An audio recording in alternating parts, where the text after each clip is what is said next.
Okay, and we are live. We All are. right. We are definitely Hi, live. hi everybody. Welcome to the book relaunch of Smile So Red and Other Tales of Madness. Madness. Madness. Madness, madness. I'm Heather. This is Steve from Bridget's Gate. We're gonna have Mia introduce her guests. So Mia, if you want to take it away, it's your party. Thank you so much. Thank you for hosting us. This is wonderful. So we'll go, I guess, top to bottom clockwise. Eric, Okay. I am always terrified of mispronouncing your last name because we've never done that. So should I try it? Do you want to say it yourself and I'll repeat it? It's just Gennard. Gennard. Eric J. Gennard, who Yeah. is a brilliant short fiction author and some long form. Yeah. I think I first discovered Eric through his awesome novella last Last case. at a baggage auction. Thank you. I'm awful with names. This will continue. And then I read some short stories and I was hooked. So when I published my own collection, it meant the world to me to get a blurb from him. So that's how we know each other. We talked over the years. So Yeah, it's been a few years. Time goes by. yeah. So that's Eric. Eric has a new collection out from Cemetery Dance, which is sitting on my Kindle right now. Ooh, And I very can nice. get So I some. thought that was the title of it. I hope you love it. Sitting on my Kindle right You now. have if you have a book, hold it up. If not, look him up. Oh, I do have a copy of it. There you go. Oh, hi. Ooh, very nice. Nice. So, yeah, I don't think I've ever read a bad story by Eric. So that's good.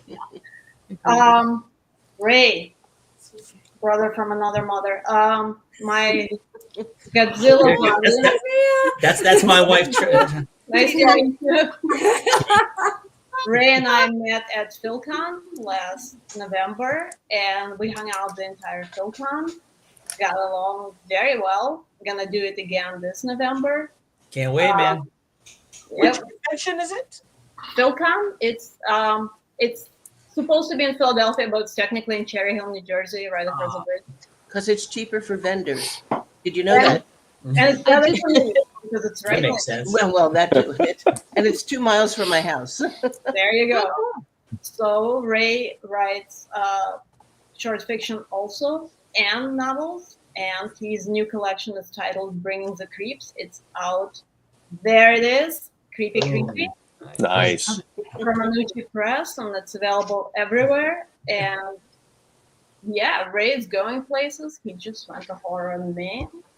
You will see this guy. And he's so awesome. Hang out with Ray. Anything I can do, and it was just like an instant hit friendship as soon as we did PhilCon. I mean, we just did a reading together, and next thing you know, we were pretty much sticking to each other like glue. The three of us, all on long. Everywhere I'd look, there Mia being and Chelsea, we just kind of like boom, we just like hang out the entire time. It was just such a blast. So, and so far, it's going to be a great friendship.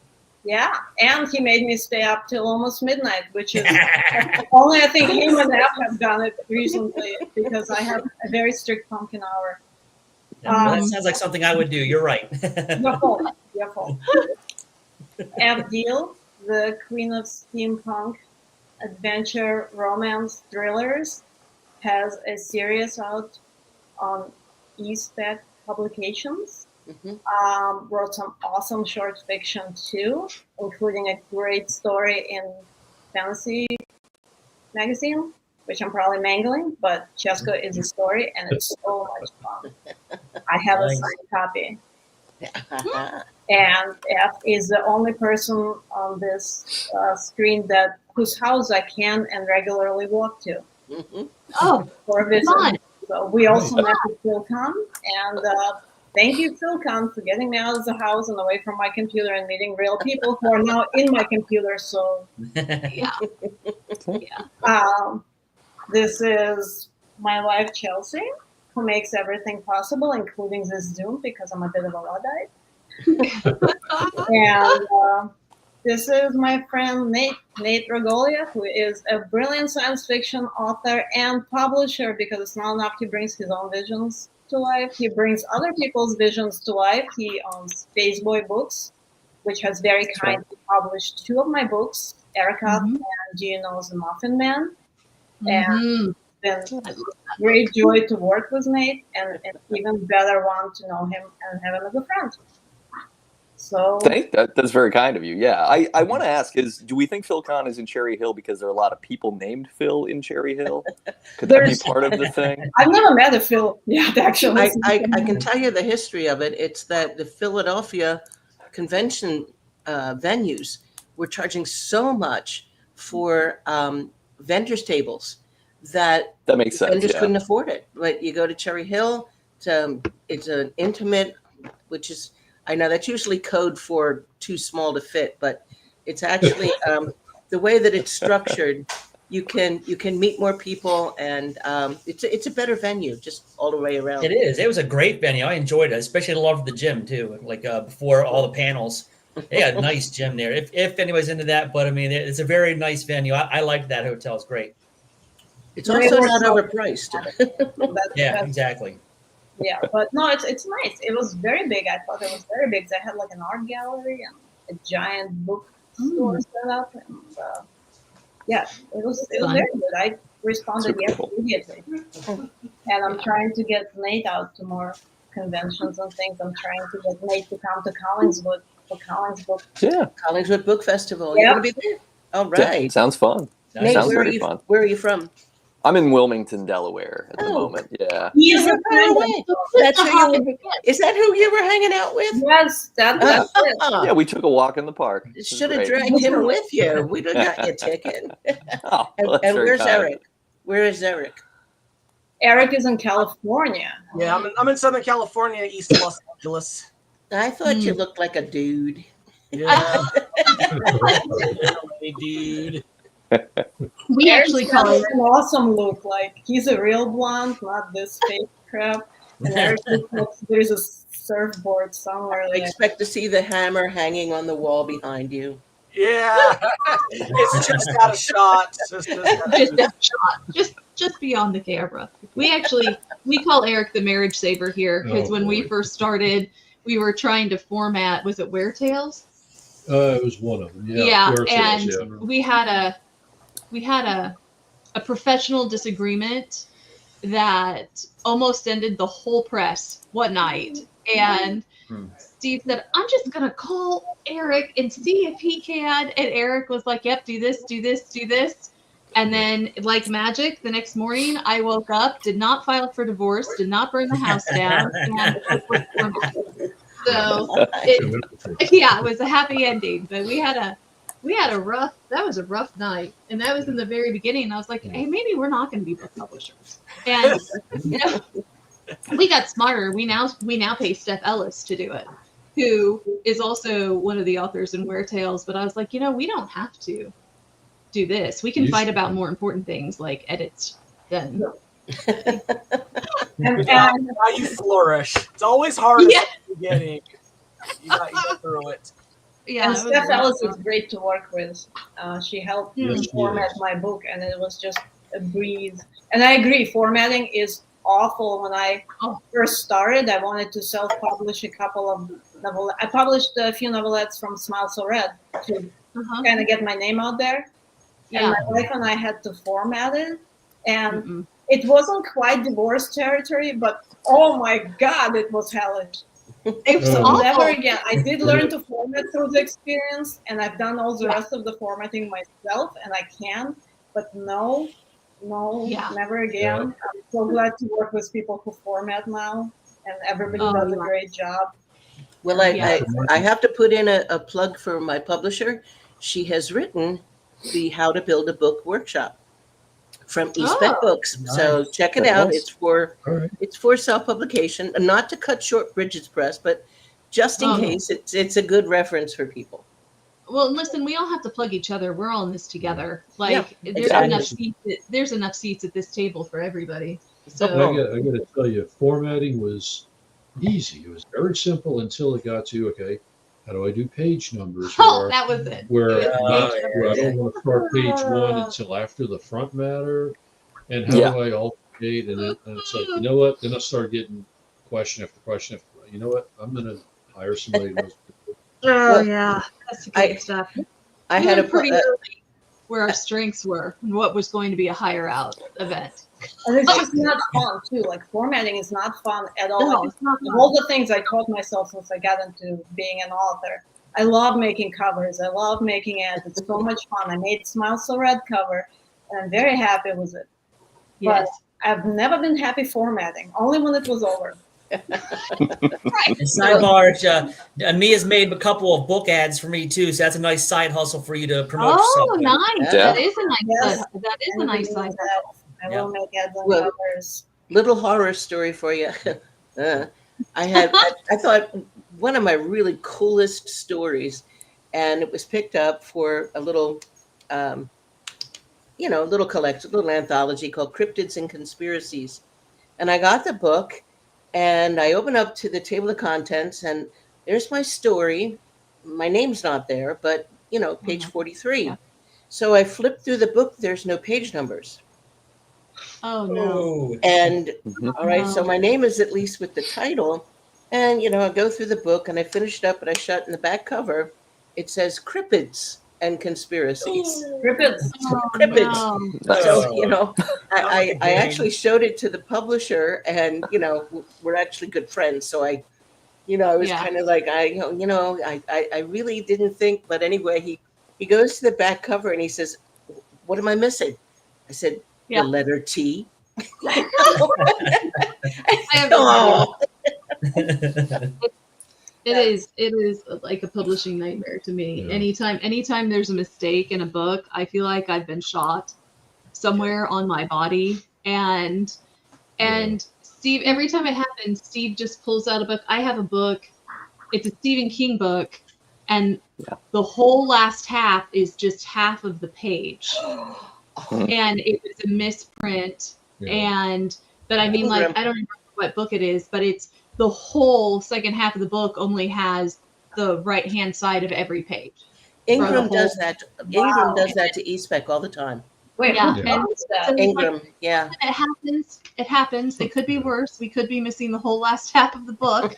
And I'm like, I mean, So, true. And we could have 1,000 prints in a warehouse somewhere with no half of a book. So there are worse things that happen.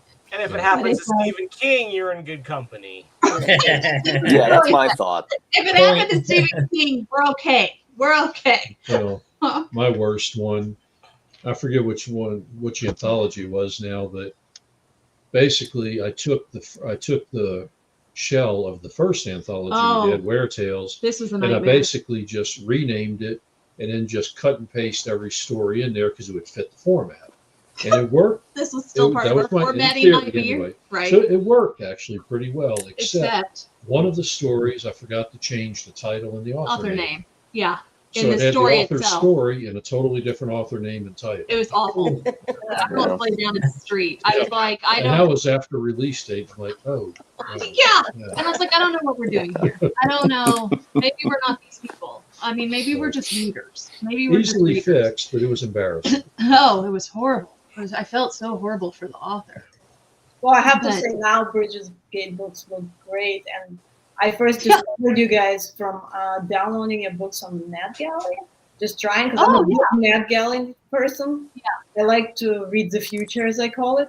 So I want to see what's coming out, and I found a few books. And I'm like, this is really, really good. Like you seldom see this level of quality on small press, and I was like, and I didn't think at the time that we were going to end up working together, but I'm very, very glad we did. I'm glad we are. I'm glad we are. I recognized your name. I forget the name of the whole title because I abbreviate titles of books. I'm horrible. Like I've called your book Smile since we signed the contract. And so every once in a while when I'm typing something, I'm like, Smile. So it seems like red. The red is on the cover. It's on. It's on. But I read the Muffin Man book. Oh, nice. And I loved it. I loved it. I didn't know that. Yeah, so when Steve's like, Mia, and I was like, hold on, Mia. I feel like I've read something by her.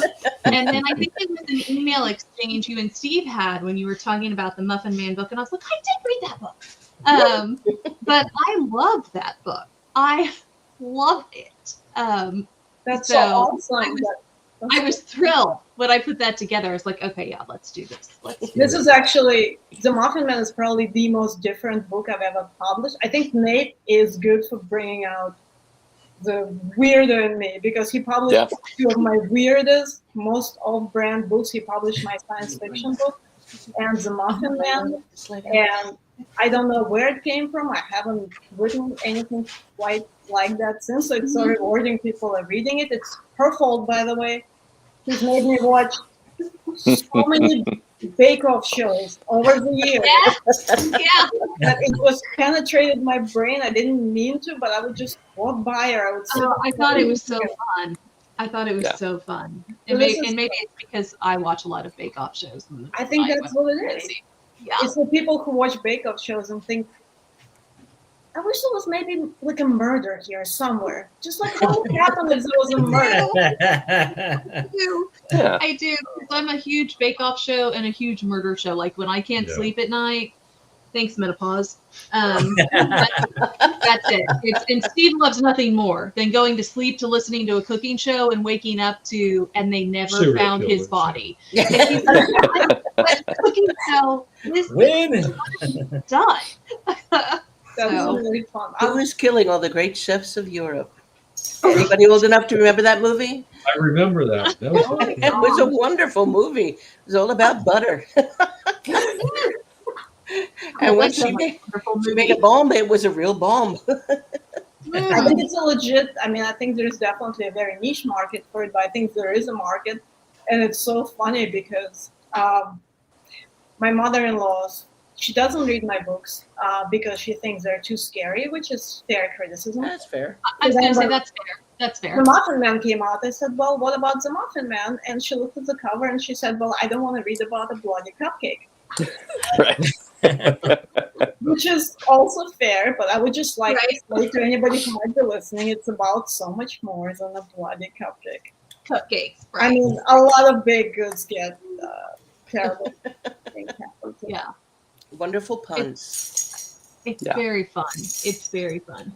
So, Mia, what got you inspired to write horror as opposed to any other genre? Oh, that's how my brain works. My brain works on horror. I think I've liked scary things my entire life in different capacity. And I think when you grow up on Grimm's fairy tales, the original version, that's literally just what happens. Your brain gets wired for it. But I read a lot of horror over the years. I was a big reader before I started writing, and now writing takes up all of my time, and I barely manage to read. But I kept reading horror, and I started getting annoyed how formulaic it was. And I thought, well, I'm going to do something different. I'm going to go and write the books I want to read. And that's how it started. But it keeps veering off. I did a science fiction book. I did The Muffin Man. I've written some kind of comedic pieces. I've done literary fiction. I have a full literary novel that I'm currently shopping around. It's not just horror, but it's mostly horror. I'm not even, in real life, I don't think I present it very well. I've been to some horror book fests and conventions, like a few things, and I don't know if I fit in. This is my only black shirt. I don't have a single tattoo. I got a whole closet for him. You can take your pick. I'll take it on with Godzilla. Thank you. And I'm all Hawaiian shirts and yeah. I just I play the ukulele all the time. Literally, I walk around with it. So I don't think people may look at me and be like, "Oh, horror writer." I like to surprise and support expectations. Yeah, it's always the one you least suspect. Oh, always. When we went to Stoker, when it was in Denver, I heard somebody. I was in the very back of a very crammed elevator, and that was when I had the walker. So I was much smaller than everybody else because I was sitting on the seat. And so I heard somebody go, No, you'll be able to spot her. She's the only one in a bright flower dress, because all of my dresses are like big giant pastel flowers. And I was like, oh, that cracks me up. I think they're talking about me. And I mean, I was on an elevator full of everybody who was in dark clothing except me. And but I thought that was pretty funny. You'll see her. She's in the bright dress. So I'm with you. I don't look the part. It's fun. No tattoos? Yeah. Just don't look the part. I don't have any tattoos. Steve does. Oh, I only have my ears pierced one time. Gnarly, man. Yeah. That looks fresh. Yeah. That one's 2 years old. The ones on his shoulders are older. There, but that's on the curtain. Very nice. Yeah, in the Highlander movie. So when you stand next to him, you kind of look the part by association. Right. I mean, if I hang out with him long enough, I mean, if you've ever been in Steve's personal space, he stands with his arms crossed, and he never, like, he has no facial expression. So he looks a little like a serial killer. So In a good way, though. They look like everybody else. everybody goes, he's just so nice. And I'm like, he is nice, but I guess differently. Yeah. But so yeah. Leah, did you tell them about the flamingos? I did not tell them about the flamingos. You keep telling people about all my story. I didn't even tell people where the book was set until you posted where it's set, and now it's on Amazon and everybody knows. Well, I was trying to be a little coy about it, but this was all right. So Mia says, this is what I've written. We met at PhilCon, and I was very intrigued by the story she told about the house in the Rancocas Woods. So I pick up Smile So Red and other tales. Well, I get to the one tale, and it talks about the flamingos on the lawn. Mm-hmm. Well, what you have to know is I'm a member of the Haddonfield United Methodist Church, and the fundraiser for our youth group is flocking somebody's yard. So I think it's for $25 or $50. I forget the price, but they will bring like 40 or 50 flamingos and cover your yard with these pink flamingos. Or you can pay the same amount to prevent them from putting the flamingos on your Oh my gosh, that's an excellent fundraiser. Pay to flock, all I pay could to think of was she must have seen somebody's flocked yard. I haven't actually. That's the thing. I did see flamingos in the yard. Well, you have to understand that the entire collection came about because I experienced severe culture shock after moving from a big city to the suburbs. And I kept looking around and everything was just so different. And the only way I could process it was to write a book. So I did. But I had very scant data at that point. This was years ago. So I saw a creepy house in the woods and I wrote the main story, Smile So Red. Yeah. And then I saw some flamingos in the yard, not 50, like 3. Yeah. And I heard a funny story about why flamingos may be in the yard, which I'm not going to tell Spoilers on air. But so I wrote a story about that. But it's all rather random. There's a creepy wood stump from a tree. That's literally a tree stump across from our house in the woods. That I thought was so creepy and definitely not something you see in the city because it was gigantic.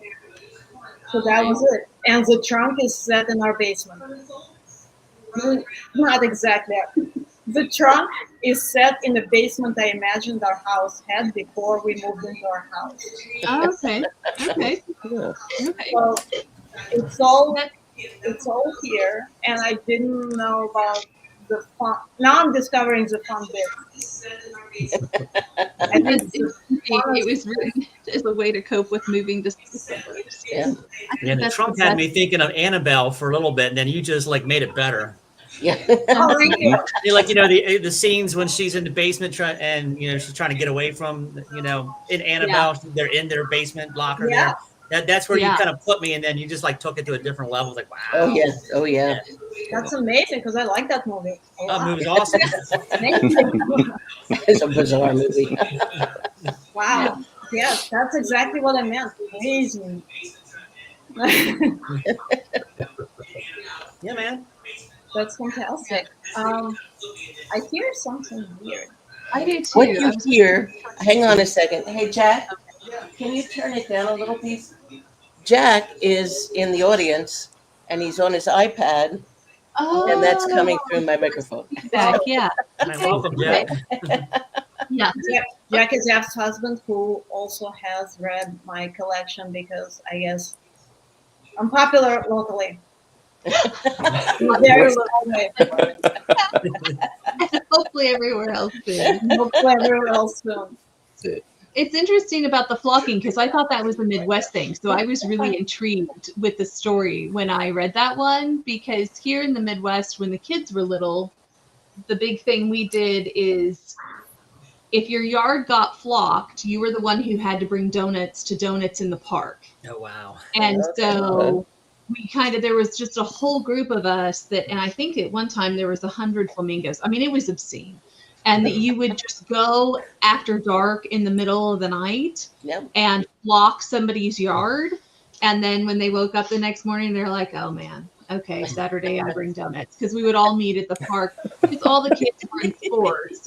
So you were at the soccer park like all day.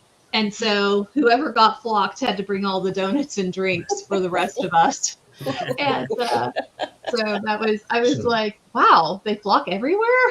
That's So They should. It sounds fun, actually. You have to read. Yes. The flamingos, the person who gets flocked is then responsible to flock somebody else. Somebody else. Yeah, not only do you have to bring donuts, you have to stay up until midnight some night. And because if you get caught flocking, the donuts are back on you.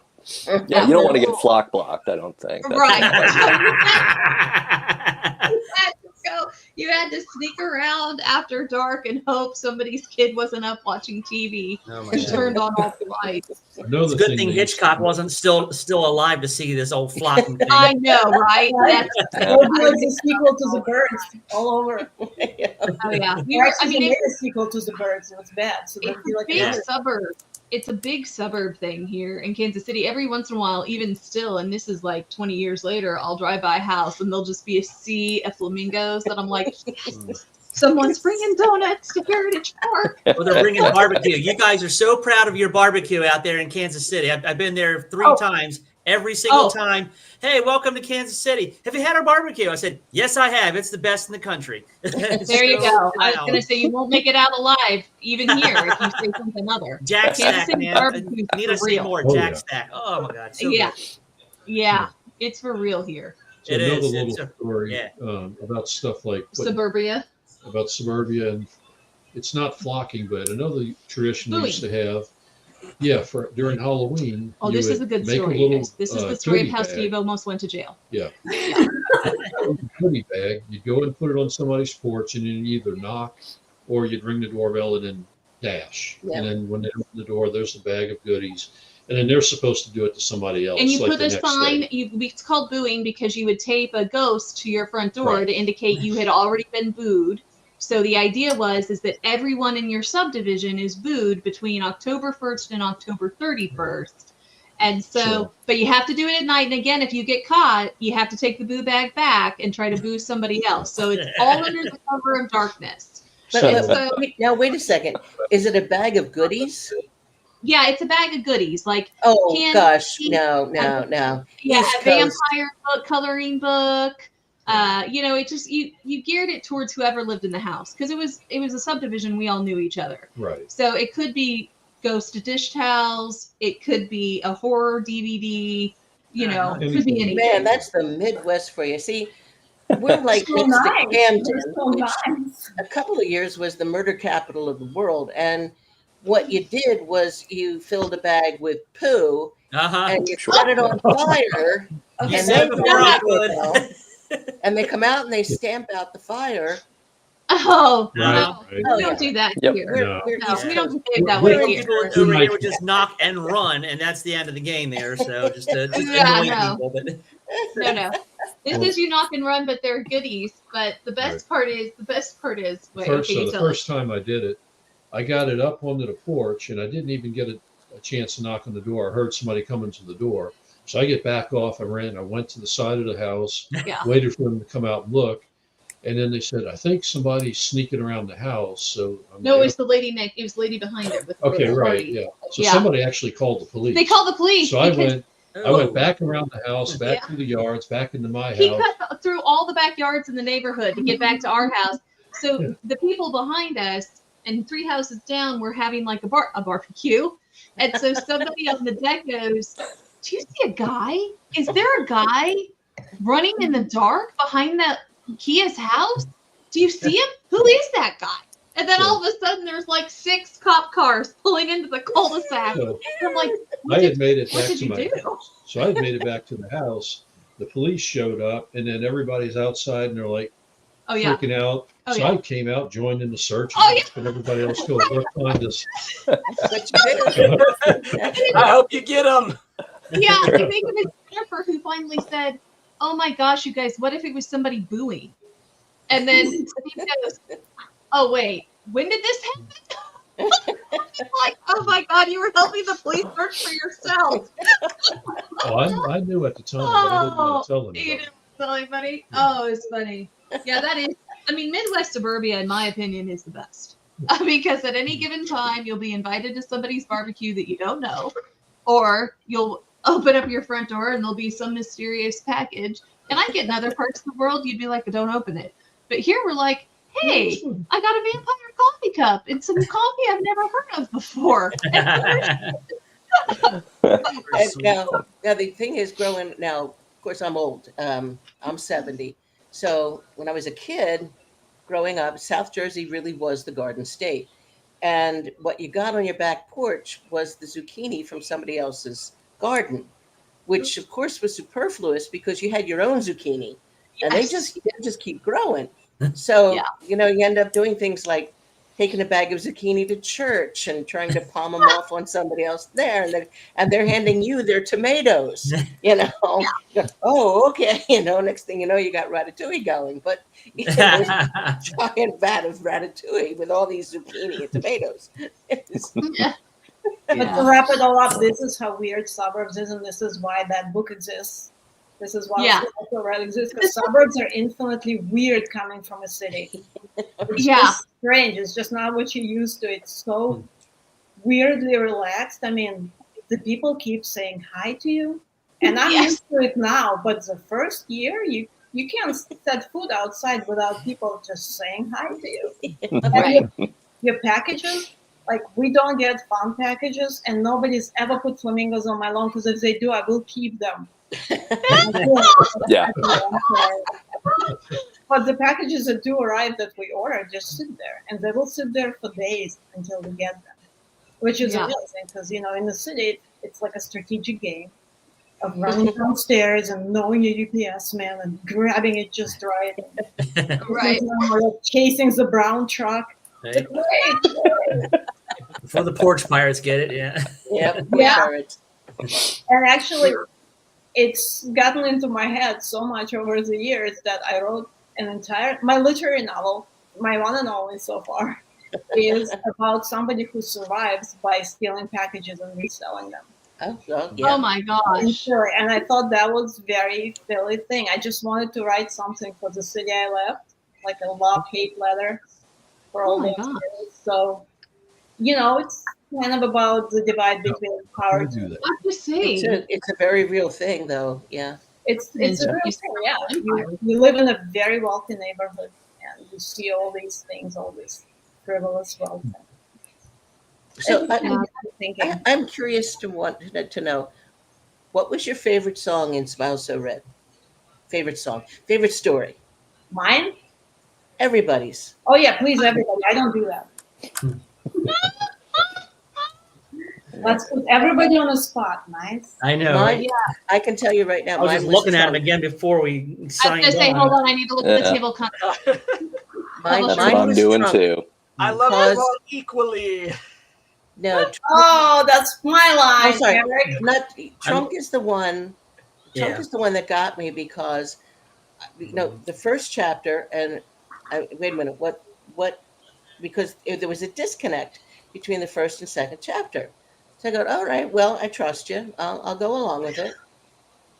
But then I got to the end, and I was, oh my goodness, the double plot, the helix that was going around, and then this is why I call Mia laughs at me. I call her horror time bomb horror, because it just tick tick tick tick tick, and the explosion is somewhere off stage.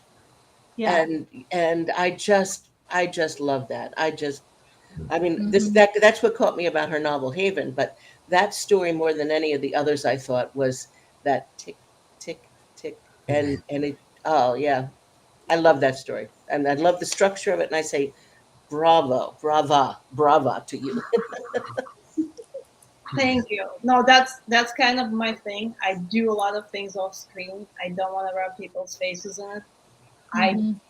Like I said, I set up to write the horror I like, and I like psychological horror, and I like things left to imagination and interpretation.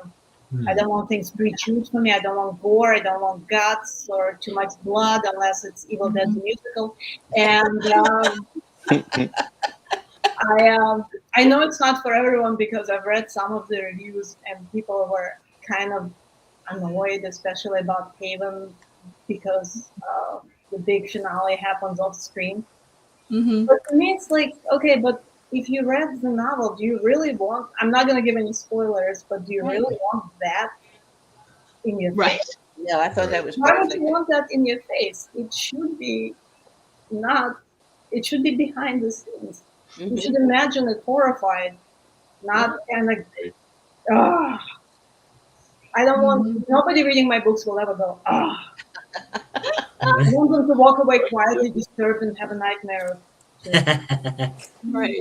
I can definitely appreciate that. I personally, my taste, I'm not really too much into graphic. I would rather give me an idea and then let me picture the rest. But yeah, it depends on my mood.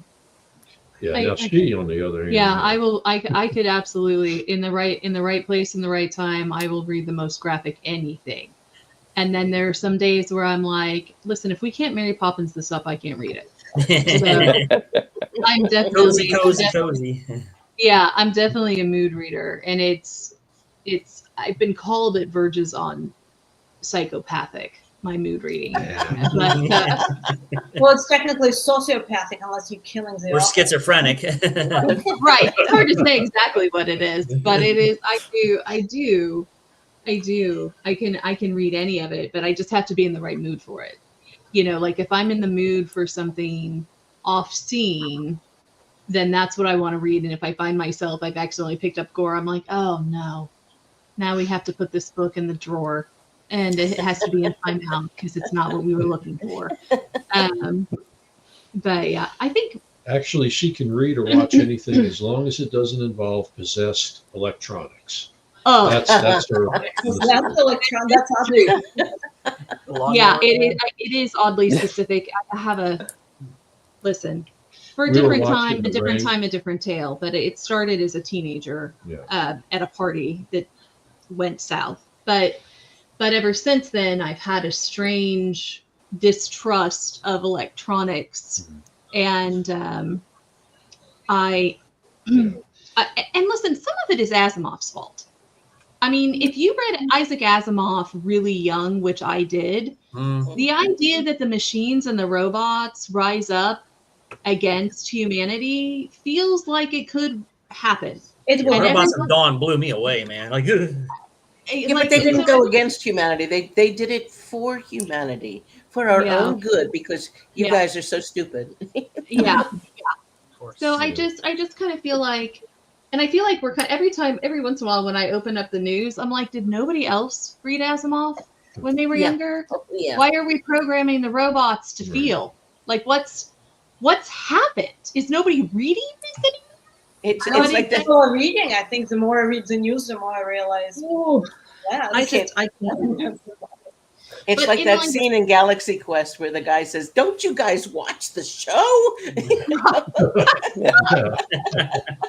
in my defense, we've had some weird electronic stuff that, Well, okay. Yeah. like the microwave talking to the phone and the computer trying to answer the phone and the microwave talking to the computer. And I was like, it turns out it was because the short story is it was really old microwave because I throw nothing away. I just repair it. And everything was hooked into one outlet. And everything was hooked into one jack, and the computer was too close to the old microwave, and the old microwave was putting off too many radio waves and interfering with the phone and the computer internet line because it was a DSL line. And it took but it took us like 6 months to solve the ghost in the machine problem. And it took an old tech at AT&T. And I called Steve from work and I said, you have to come home right now. And he goes, why? And I said, because the microwave is talking to the computer and they're both talking to the telephone. I literally And had we to carry do not allow the machines to talk to each other. This is how the uprising begins. Just come home and separate all this out. The AT&T guy says they can't be within so many feet of each other. Well, and I measured it out. Right. The solution was I had to take the microwave out to the garage. Out to the garage. And so we we didn't couldn't have a turn the microwave lights. for years. Yeah, because of it. Because I didn't want the microwave talking to the other machines in the house. And apparently they're uppity and they do that. Yeah. Somebody got me one of those robot vacuums as a gift. It's unplugged. Okay. Yeah, Roomba. It's unplugged under Yes, under the chair. I'm not going to use that. I don't need. I hear the machines talk to the other machines. I'm not doing that. Yeah. I'd like to pick some stories that I like out of the books. Obviously, the trunk is like I'm a big giant Creep Show fan, so that appeals to my Creep Show self. And of course, Blues for the Soul. Really, I think that's kind of like your Bad Seed story, which I mean that is some evil stuff from that little kid. I'm going to stop right there. Yeah.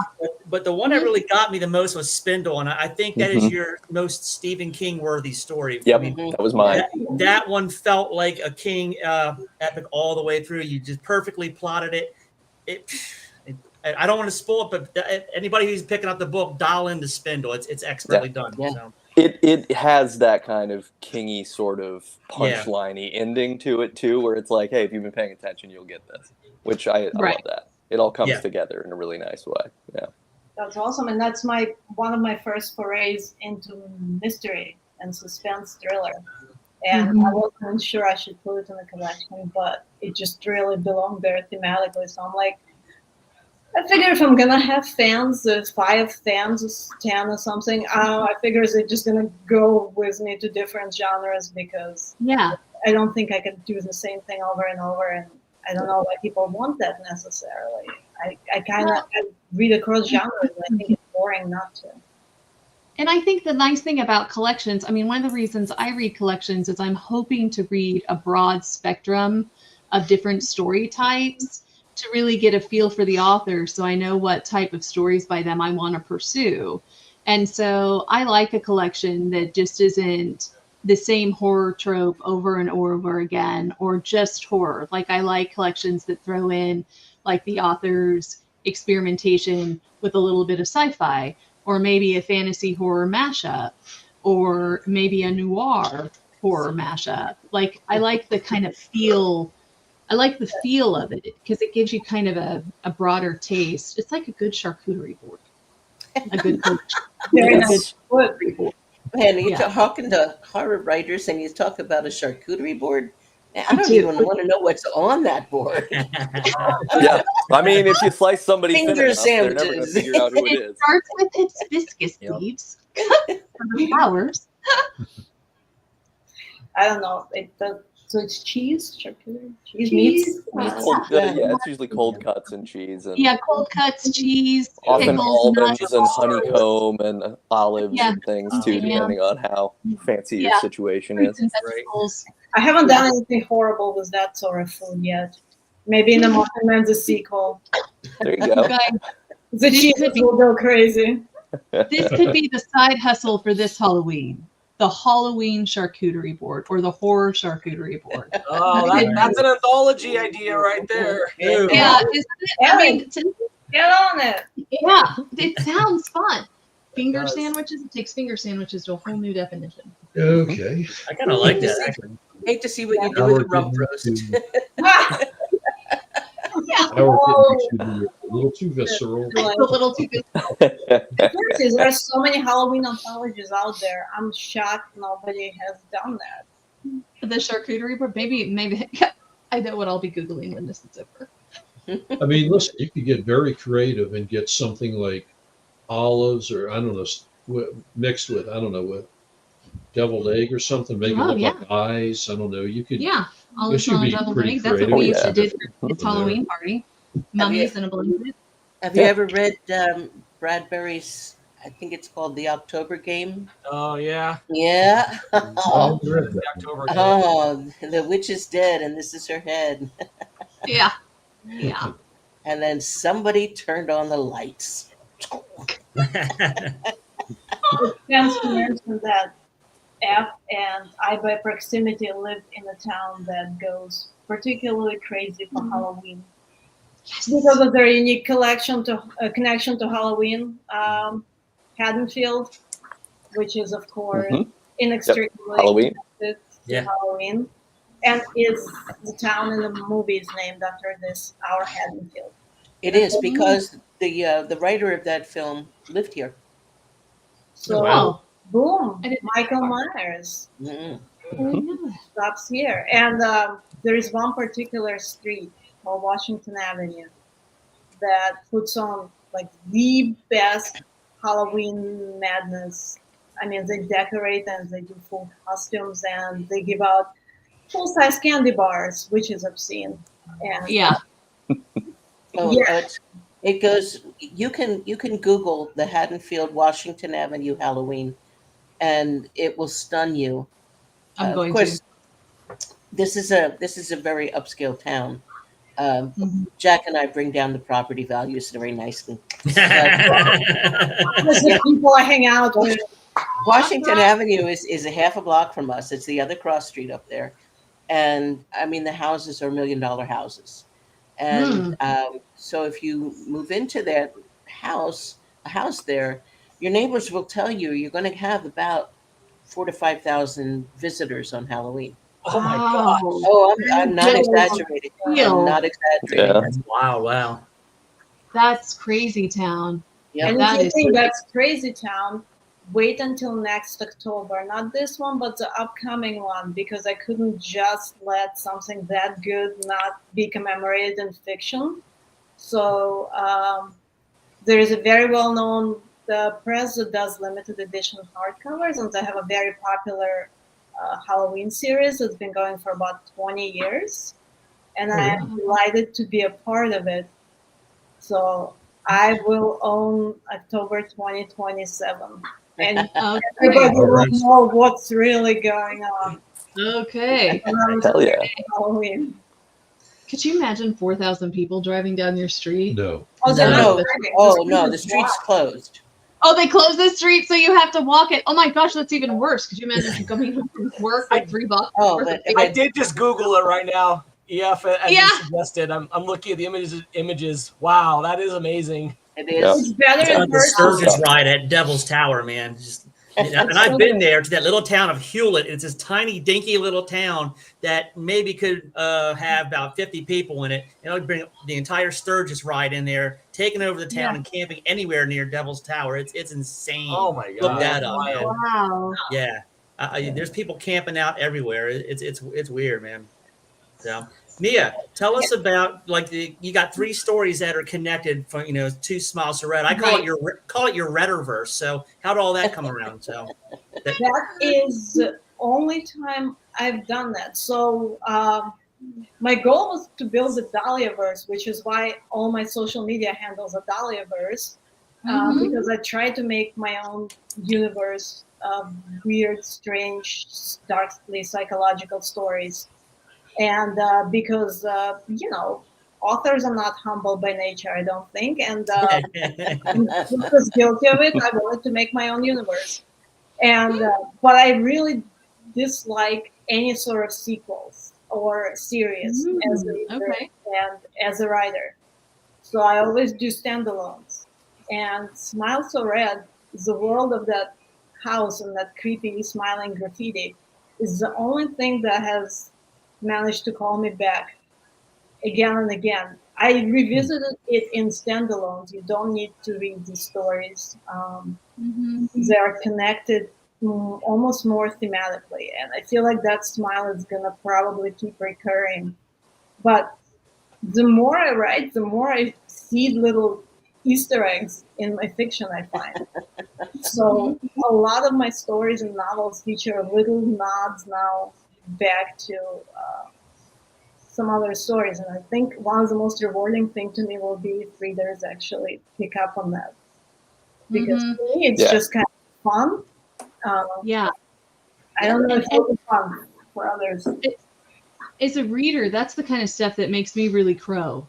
You know, like when I have an author and I find like an Easter egg from another story, or a hat tip to another story, or a neighborhood from another story in a book, that's the kind of stuff that accidentally gets Steve woken up at 2:00 in the morning, because I'm like, look at this, and he's like, oh, okay. But I mean, I don't know why, but I find that to be thrilling. Like, remember when you were a kid and you'd find a quarter on the sidewalk and you would be like, oh yeah, hot damn. You know, absolutely. You get a Slurpee and baseball cards and a comic book with that, man. Right. Like I'm going to the dime store after this. I hate to feel like I'm aging myself, but to anybody out there that's 30 or under, when I was a kid, a quarter could actually buy some good stuff. Yeah. Absolutely. I saw a quarter on the sidewalk. I mean, it was a win. It was a win, but that's how I feel. Whole weekend. That's how I feel when I find stuff like that in other authors' work. You know, when they do some kind of Easter egg or hat tip to another story that I've read. I love it. Yeah, no, I think one of the first ones I noticed, and it stuck with me all this time, was when I was reading Tommyknockers by Stephen King, and it ties into it. Yeah. Oh, yeah. Just very briefly, just one little bitty scene, and it's like, oh yeah, hell yeah, I'm here for this. Well, actually, King does it a lot. King has. King has and you like it darker. He just did a sequel to Pet Sematary in one of those stories too. Yeah. Oh, nice. He did. Yeah. Oh, I didn't know that. That's good. But yeah, like I did a deep dive into it. Universe. I'm sorry, Cujo. Excuse me. Sorry, it's the sequel to Cujo. My bad. Sorry. Hey, come on. I swear. Yeah, it follows the father. The father's down in Florida, and so like the one that he was the one's being cheated on. The stories from his point of view. He tried to reconcile with Donna after they lost their kid and didn't work out. So he's down in Florida and he's being tormented by something completely different down there. So that's wild, mind blowing. It's good stuff. Well, now I have to read it. Yeah. One of the houses in Haddonfield on the famous Washington Avenue is a King house, and it's completely dedicated to King in every possible way, including the grave of Cujo. Oh my gosh! No, not the grave. The dog house. I think there's a dog house. There's Christine. There is an actual car. Yeah. That plays music and lights up, and there is last year there was live Carrie. Like prom dress, blood, and everything. Oh, wow. I have a photo to prove it. Oh my gosh! Not to mention red balloons, of course. 99 red balloons, all that. So good. I don't know if we'd be able to afford to live there, but I would love that. Too cold. At least visit. Well, what you do is you come visit us. That's all. You just come and visit, and I'll go over. That'd be a good time anyway. So Ray, I need to ask you real quick. What's your favorite Godzilla movie? I've been looking at your shirt. For hands down, man. -1. I think it's the greatest, man. It's just I know it borrows from the original here and there and steals scenes blatantly, but they do it to perfection. I think it's the greatest story. It's the most humanistic story. It's one of those ones you don't feel like that you've just watching some guy in a rubber suit pounding. Although I love that. That's therapy for me.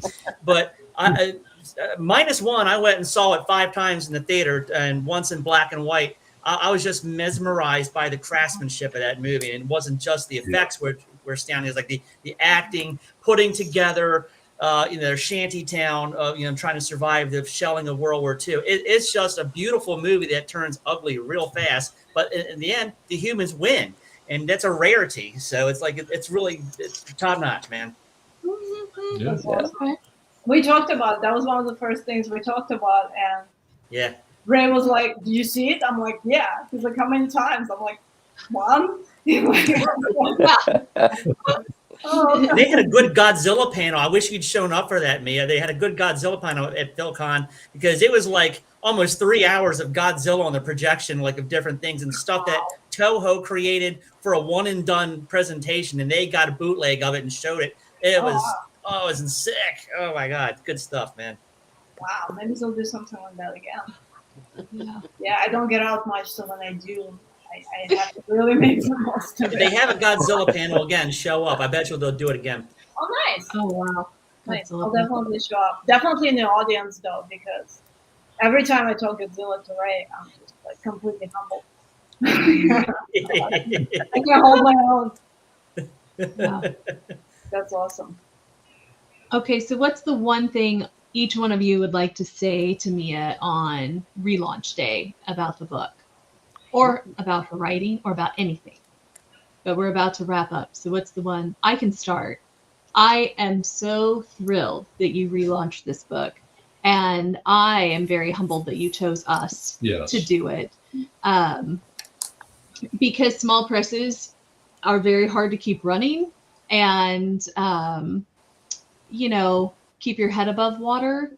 So we have day jobs, and so you know, it's just real life, the publishing world, and so it's always very flattering to be considered. You know, when a new author is willing to take a risk on a small indie press, I always find it humbling and flattering, no matter how they find their way to us. So I'm glad, I am proudly glad that you chose us, and I am thrilled that it relaunched, and I love the cover. And I didn't say my favorite story earlier, but I think I've got a soft spot for flamingos, and I'm part of a sister duo, so I think my favorite story is Flamingos for those reasons. Though Spindle is spot on. I mean, spot on, for sure. But so somebody else. So congratulations, Mia, getting the book back out on the world. Yeah, getting the book back in the world. So anybody else want to go? Did I understand, Mia, that you did this cover yourself? Yep. This is your design? Oh, I did gorgeous. want to compliment that cover. That's beautiful. Yeah. I love the simplicity of it. It's just so thematic and unique, and yeah, it looks wonderful. Thank Yeah. you. Thank It's you. a I grabber. wanted something It's a that's grabber. fun, and I was very happy when I figured this out. This is my third shot at the cover, so I think third time was the charm.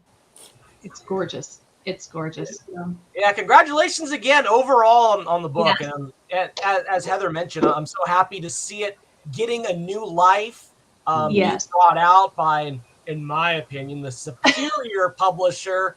You have a whole new audience that is going to be able to have sharing the enjoyment of reading these fantastic stories. Thank you. Yeah. May you keep many people awake as much as you kept me awake with them. There it is. Yeah, that's a good blurb. That's excellent book blessing. Excellent book blessing.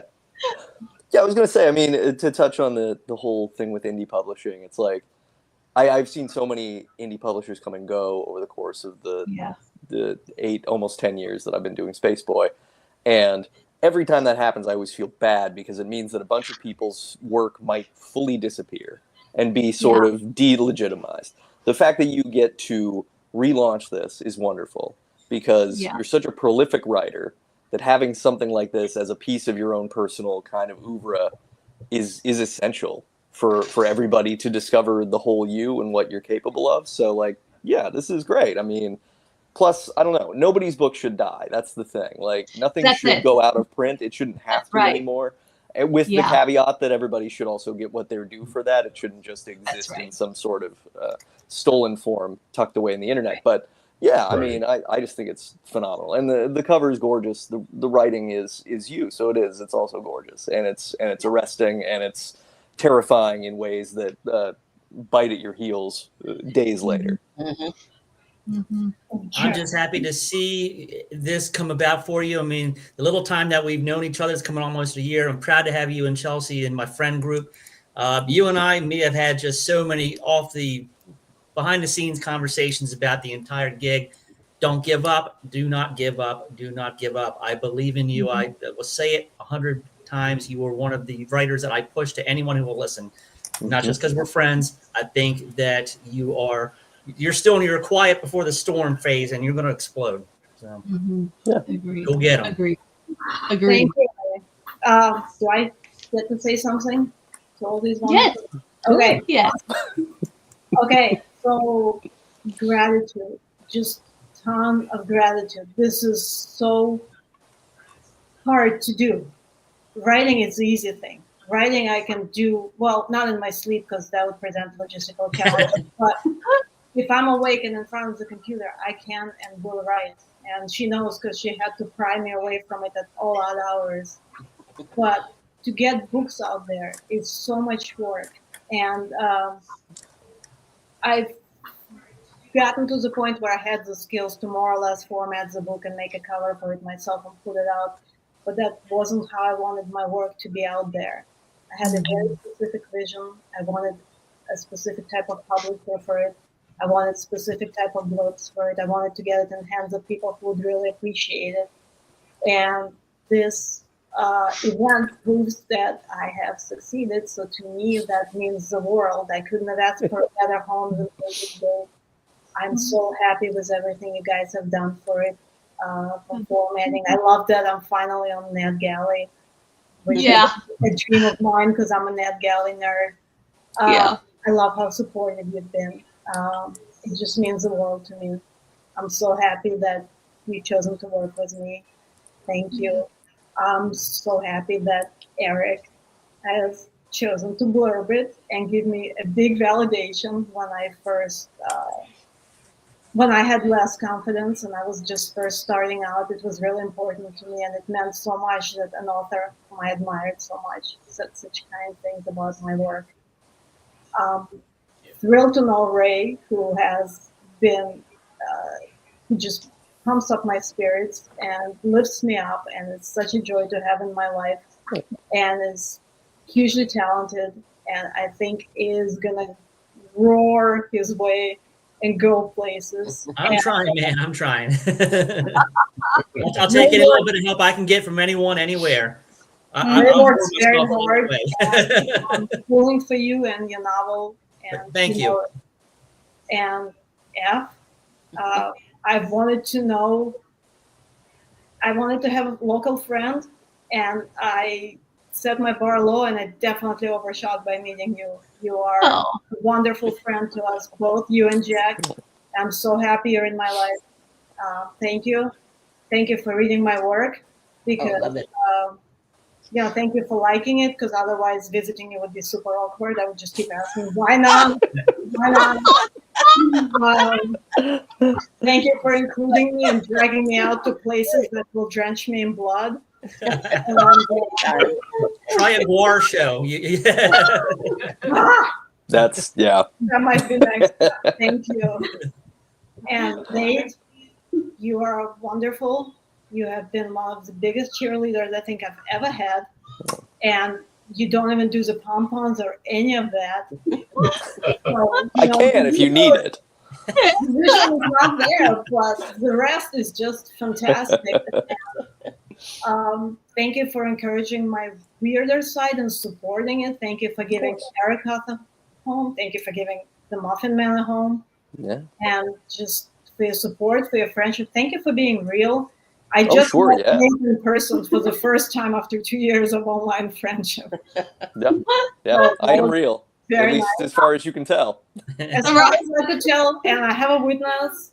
He's definitely real. So, Eric, and you might be a little two-dimensional. I don't know yet, but these people have met. See him in person. And just thank you. Thank you all for coming, too. This has been wonderful. I really like this. Appreciate you having us. Celebration. Yeah. Congratulations. It's special. Very good. Well, congratulations. Congratulations. Thanks everybody for joining us. So we're going to go ahead and end the stream. Thank you for everybody who saw it live, and thank you for everybody who watches it later. And we'll see you next time. Congratulations again, Mia. Thank you. Congrats. Read the book, everybody.